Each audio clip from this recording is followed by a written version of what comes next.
दादा, अरे 7 दिवसावर आले लग्न, सगळी तयारी झाली, पण फर्निचरचं काय? गृहवस्तू भांडार 10 ठिकाणी फिरण्यापेक्षा आपल्याला हव्या असलेल्या वस्तूंच्या हजारो व्हरायटीज एकाच ठिकाणी पाहायला मिळतात, फक्त गृहवस्तू भांडार मध्ये. भूमिका मी 4 महिन्यापूर्वीच घेतली होती, कारण हे काम खराब होत होतं. मग आम्ही सगळे पदाधिकाऱ्यांनी ठरवलं की बाबा इथं आंदोलन करायचं. पण काही पुढाऱ्यांनी सांगितलं, म्हणजे उदाहरणार्थ सुजयदादाचं नावच घेतो, ते काय म्हणले की 2 ठेकेदार पळून गेले, आता तुम्ही काय ॲक्शन घेऊ नका, काम होऊ द्या, मी चांगलं काम करून घेतो, तुम्ही काळजी करू नका. मग आम्ही एवढं त्यांना सांगितलं की तुम्ही फक्त चांगलं काम करा, आमचं काहीच दुमत नाही. नंतर 4 महिने गप बसलो. जो पाऊस पडला आणि त्याच्या पावसाच्या आधी जर पाहिलं, एक ठिकाणी पूल पडला, नवीन पूल, नवीन काम चालू झाले, ते त्यांनी परत खरडलं, ते खरडून पुन्हा काढून घेतलं. आता तुम्हाला सांगतो आमची मागणी काय होती. 4 महिन्यापूर्वीचे निवेदन आम्ही त्यांना दिलं की हा रस्ता आहे ना, याला फाउंडेशन नाही, याला 3 फूट जमिनीत खाली न्यायला पाहिजे. जमिनीत 3 फूट खाली नेऊन मग याच्यावर मुरुम खडी भरून हा वरती घ्यायला पाहिजे. त्यांनी तसं नाही केलं. त्यांनी काय केलं, जे डांबर होतं ते फक्त 3 इंच डांबर खरडलं आणि त्याच्यावरच पुन्हा त्यांनी खडी आणि मुरुम खडी टाकून तो वरती उचलला. हा रस्ता कधीच टिकू शकत नाही, कारण याच्यापेक्षा अजून भयानक याची परिस्थिती होणार आहे. कारण आता पाऊस झाला, आपल्याकडं काय जोरात पाऊस नव्हता, 2-4 दिवसाचा थुई पाऊस होता. त्या थुई पावसात या रस्त्याची दानादिन झाली. अख्खे लोक इथं धुळीचं साम्राज्य झालंय. हॉटेलमध्ये लोक चहा प्यायला देखील जाणार धुळीमुळे. इतकी वाईट परिस्थिती. या ठेकेदारावर सदोष मनुष्यवधाचा गुन्हा दाखल झाला पाहिजे. यांनी रॉयल्टी भरली नाही, यांनी रॉयल्टी भरावं लागेल म्हणून त्यांनी काय केलं, क्वारी कुठंच घेतली नाही, दुसरीकडूनच बोगस खडी घेतली आणि ती रॉयल्टी वाचवण्यासाठी अक्षरशः एकदम निष्कृत दर्जाची खडी या कामासाठी वापरलेली. त्यांना वारंवार सांगून सुद्धा आज ते अधिकारी येणार होते. आता मी वाबळे साहेबांशी बोललो फोनवर, त्यांचे अधिकारी आज येणार होते 4:30-5 वाजता. त्यांनी फोन घ्यायचा बंद केला, अक्षरशः ते इथून निघून गेले. मग आता याला जर कुणी वाली आहे का नाही आहे, आता तुम्ही हे बघा, ही खडी आहे का, हे डांबर आहे का, हे डांबरीकरण आहे का, असं डांबरीकरण असू शकतं का? ही खडी एवढी बोगस आहे का? ही टाकताना एवढी नव्हती, ही टाकताना एवढी होती, ती पाणी जाऊन एवढी झालेली आहे. हे बघा, ही खडीच आहे, ही खडीच आहे.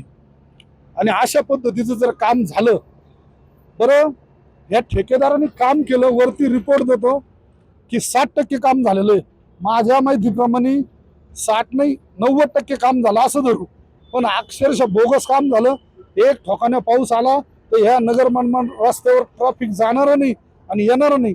आतापर्यंत या रोडवर 200 करोड रुपये खर्च केले. 515 कोटीचा हा प्रोजेक्ट आहे. पैकी 200 कोटी रुपये त्यांनी उचलले आणि तुम्हाला 200 कोटीचा हा नमुना, हा डेमो आपल्या पुढे ठेवला. कारण साईबाबाच्या, शनी महाराजाच्या पावनभूमीतला हा रस्ता आहे. देशातलं 2 नंबरचं देवस्थान हे शिर्डी आहे. लोक जेव्हा इथे येतात त्याच्यानंतर ते शिंगणापूरला जातात. काय परिस्थिती असेल, काय म्हणत असतील. आणि एवढं मोठं देवस्थान बाकीकडे देशात मला वाटतं एवढा खराब रस्ता आणि एवढं बोगस काम हे कुठंच नसन. हे फक्त नगर मनमाड हायवेचे. साईड गटारमध्ये प्लॅस्टिकचे गज वापरले. मी आता दाखवलं, लात मारली ना तरी गटार पडून जाणार आहे. ही गटार बांधलीच कोणत्या करणीसाठी? त्यावेळेस गटारीला विरोध आम्ही केला होता, तर ते म्हणले नाही असंच गटार पाहिजे, असंच करणार, हेच आमचं डेमो आहे. खऱ्या अर्थाने गटार असं पाहिजे की त्याला जाळी पाहिजे, गटार अंडरग्राऊंड पाहिजे. त्या जाळीवाट पाणी गेलं, पण अरे गिरमिटमीन पाणी भोक्षे पाडतात त्याला, त्या या गटारीला, आणि त्याच्यातून पाणी जाण्यासाठी एवढं इशारा. मोठं आंदोलन करणार, मोठं जन आंदोलन येत्या 4-5 दिवसात करणार. आज सध्या मी आंदोलनाची तारीख तुम्हाला देत नाही.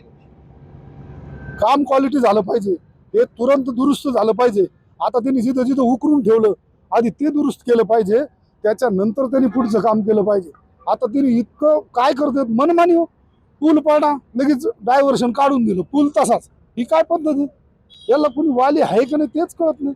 हो, मी आजी माझी खासदारांना सुद्धा आंदोलनाला बोलावणार आहे. लग्न सोहळा म्हटलं की कन्यादान, कन्यादान म्हटलं की फर्निचर, आणि फर्निचर म्हटलं की साई कमल फर्निचर. आपल्या बजेटमध्ये लग्नाचे पॅकेज उपलब्ध. तसंच कपाट, showcase, bed, dressing, dining, teapoy, sofa set या वस्तूंनी परिपूर्ण सप्तपदी पॅकेज उपलब्ध. याचबरोबर टेबल, खुर्ची, आराम खुर्ची, वॉर्डरोब, डबल बेड तसंच सोफ्याच्या वेगवेगळ्या व्हरायटीज. अर्थात घरासाठी आवश्यक ते सर्व फर्निचर म्हणजेच संगमनेरमधील साई कमल फर्निचर. साई कमल फर्निचर इथं ऑर्डर प्रमाणे सुद्धा फर्निचर तयार करून मिळेल. आजच भेट द्या साई कमल फर्निचरला. प्रोप्रायटर गणेश साहेबराव सातपुते, वसंत लॉन्स समोर, संगमनेर. मोबाईल 98 814 73 753 आणि 98 902 61 272.